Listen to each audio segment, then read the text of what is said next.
Welcome back to smart money corner. PNC Infratech and ఈ stock అయితే 380 crore projects వచ్చాయి.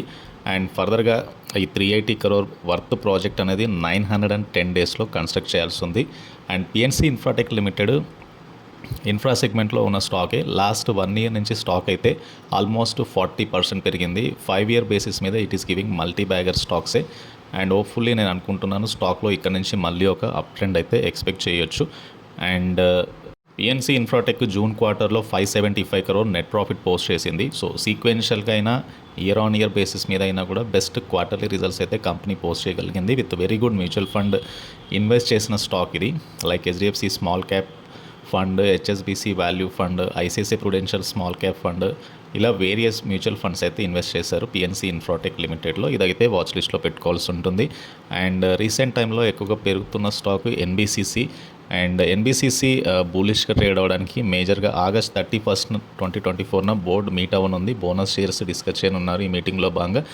ఇదొకటి. అండ్ ఇంకోటి ఎన్బిసిసి సబ్సిడరీ అయిన హెచ్ఎస్సిసికి 528.21 వర్క్ ఆర్డర్స్ వచ్చాయి హర్యానా నుంచి రీసెంట్గా. And also 15,000 crore orders Srinagar నుంచి వచ్చాయి. అండ్ జూన్లో కంపెనీ 39% నెట్ ప్రాఫిట్ గ్రోత్ అయితే పోస్ట్ చేయగలిగింది. And NBCC year multi bagger returns ఇచ్చిన స్టాక్ అయితే. అండ్ ఈవెన్ ఈ స్టాక్లో ఎక్కువగా మ్యూచువల్ ఫండ్స్ కూడా ఇన్వెస్ట్ చేశాయి. టెలికాం కంపెనీస్ అన్నీ కూడా టారిఫ్స్ పెంచుతూ ఉండడం వలన దీని యొక్క ప్రభావం 60 to 75% రెవెన్యూస్ పెరగొచ్చు అని చెప్తున్నారు. And it will benefit Airtel కానీ, ఇండస్ టవర్స్ కానీ, వొడాఫోన్ లాంటి స్టాక్స్కి అయితే ఇది బెనిఫిట్ అవ్వచ్చు. ఎయిర్టెల్కి వీళ్ళు 1600 టార్గెట్ ప్రైస్ ఇచ్చారు. అండ్ ప్రస్తుతం ఉన్న ప్రైస్తో పోలిస్తే 5% అప్ సైడ్. ఇండస్ టవర్స్కి వీళ్ళు న్యూట్రల్ టార్గెట్ ఇచ్చారు, 440 as a target price. But వొడాఫోన్కి మాత్రం 20 per share టార్గెట్ ప్రైస్ ఇచ్చారు. ప్రస్తుతం ఉన్న స్టాక్ ప్రైస్తో పోల్చుకుంటే ఇది 20% అప్ సైడ్కి అయితే సమానం. And come to Vodafone divestment plans ఏవైతే ఉన్నాయో, ప్రస్తుతానికి అయితే డైవర్స్మెంట్ ప్లాన్స్ వొడాఫోన్ ఐడియాలో అయితే గవర్నమెంట్కి లేదని చెప్తున్నారు. వన్స్ టర్న్ అరౌండ్ వచ్చిన తర్వాత ఫర్దర్ డిసిషన్ అయితే ఉండొచ్చు. సో పెద్దగా వొడాఫోన్ ఐడియా 20-21 రూపీస్ అంతకు మించి అయితే పెరగకపోవచ్చు అని అయితే యూబీఎస్ చెప్తున్నారు. సో ఎట్ ప్రజెంట్ గవర్నమెంట్కి వొడాఫోన్ ఐడియాలో 23.18% వాటా ఉంది. ఎఫ్ఐఎస్ 12.78% వాటా కలిగి ఉన్నారు. 7% వాటా డిఐఎస్కి అయితే ఉంది. At present Vodafone is trading nearly 16 rupee దగ్గరగా ట్రేడ్ అవుతుంది. 52 week లో నుంచి స్టాక్ అయితే డబల్ అయింది. Come to EIH limited. And EH limited hotel సెగ్మెంట్లో అయితే ఉంది. డిమాండ్ అండ్ ఆక్యుమెన్సీ అనేది 3rd and 4th quarterలో పెరగొచ్చని చెప్తున్నారు. అండ్ ఫర్దర్గా స్టాక్లో రీసెంట్ కరెక్షన్ ఏదైతే ఉందో ఇక్కడ నుంచి మళ్ళీ అప్ ట్రెండ్ అయితే రావచ్చు. 52 week లో నుంచి స్టాక్ అయితే మంచి రిటర్న్స్ కనబడుతున్నాయి. అండ్ ఈ stock completely debt free stock. 5 year profit growth 30% ఉంది. డెటార్ డేస్ తగ్గాయి రీసెంట్ టైంలో. జూన్ క్వార్టర్లో కంపెనీ ఏబుల్ టు పోస్ట్ కొద్దిగా సబ్డ్యూ రిజల్ట్స్ పోస్ట్ చేసింది. ప్రాఫిట్స్ అయితే ఫాల్ అయ్యాయి సీక్వెన్షియల్గా.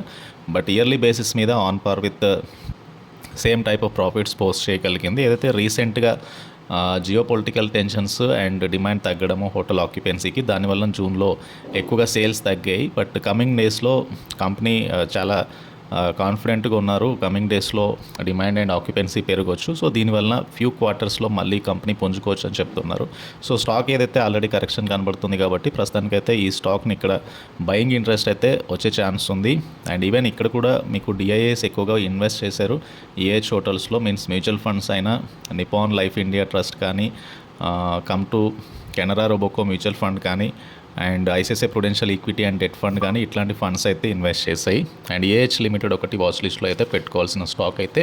ICICI Lombard Sharekhan buy rating ఇచ్చారు with 2,550 rupee as a target price. ఏదైతే ప్రస్తుతం ఉన్న 2,156 ఉందో అండ్ 2,150 ప్రైస్తో పోల్చుకుంటే 2,550 రూపీ అనేది 20% అప్ సైడ్కి అయితే సమానం. ఈ ఇయర్ మల్టీ బ్యాగర్స్ రిటర్న్స్ ఇచ్చింది. ఆల్మోస్ట్ స్టాక్ అయితే డబల్ అయింది with healthy financial ratios. 17% return on equity and ROC 22.5% ఉంది. సో స్టాక్లో కొద్దిగా షార్ట్ టర్మ్లో కొద్దిగా కరెక్షన్ వచ్చినా కూడా స్టాక్ ట్రెండింగ్ అప్ సైడ్ కాబట్టి మళ్ళీ లాంగ్ టర్మ్ వ్యూలో స్టాక్ గెయిన్ అయ్యే ఛాన్స్ అయితే కనబడుతుంది. And completely debt free stock with healthy dividend payout.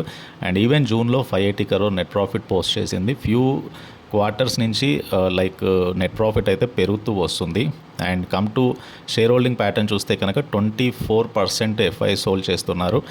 17.15% DIIs వాటా ఉంది ఈ స్టాక్లో. ఇందులో SBI mutual fund through various schemes ద్వారా 4.16% వాటా హోల్డ్ చేస్తే, ICICI prudential mutual fund through various schemes ద్వారా 2.94, అండ్ కొటాక్ మ్యూచువల్ ఫండ్కి, నిపాన్ లైఫ్ మ్యూచువల్ ఫండ్కి, ఇలా యూటీఐ మ్యూచువల్ ఫండ్కి, ఇలా వేరియస్ మ్యూచువల్ ఫండ్స్కి అయితే ఇక్కడ హోల్డింగ్ అయితే ఉంది. So ICICI Lombard general insurance ఒకటైతే వాచ్ లిస్ట్లో పెట్టుకుంటే కనుక, ఇంకొకటి రైల్టెల్ స్టాక్ గురించి రీసెంట్గా నేను ఛానల్లో డిస్కస్ చేశాను. అండ్ ఫర్దర్గా కూడా కంపెనీకి 70.9 crore వర్త్ ఆర్డర్స్ వచ్చాయి. And order inflow railway related స్టాక్స్కి పెరుగుతూ వస్తుంది కాబట్టి ఈ స్టాక్ కూడా ఫర్దర్గా అప్ ట్రెండ్ అయితే ఎక్స్పెక్ట్ చేయొచ్చు. RailTel year multi bagger returns ఇచ్చింది, 3 times పెరిగింది లాస్ట్ 1 year నుంచి. ఇది కూడా డెట్ ఫ్రీ స్టాకే విత్ హెల్దీ డివిడెండ్ పేఅవుట్. జూన్లో సబ్డ్యూ రిజల్ట్స్ పోస్ట్ చేయగలిగింది సీక్వెన్షియల్ బేసిస్ మీద, బట్ ఓవరాల్గా stock is inching upside. And ఇదొకటి వాచ్ లిస్ట్లో అయితే పెట్టుకోవాలి. సో ఇవి మేజర్గా ఇక్కడ నుంచి బుల్ ట్రెండ్లో ఉండే స్టాక్ ఐడియాస్. అండ్ ఈ వీడియో నచ్చితే ఛానల్ని తప్పకుండా సబ్స్క్రైబ్ చేయండి, వీడియోని లైక్ చేయండి, and please try to join Telegram channel. Thank you.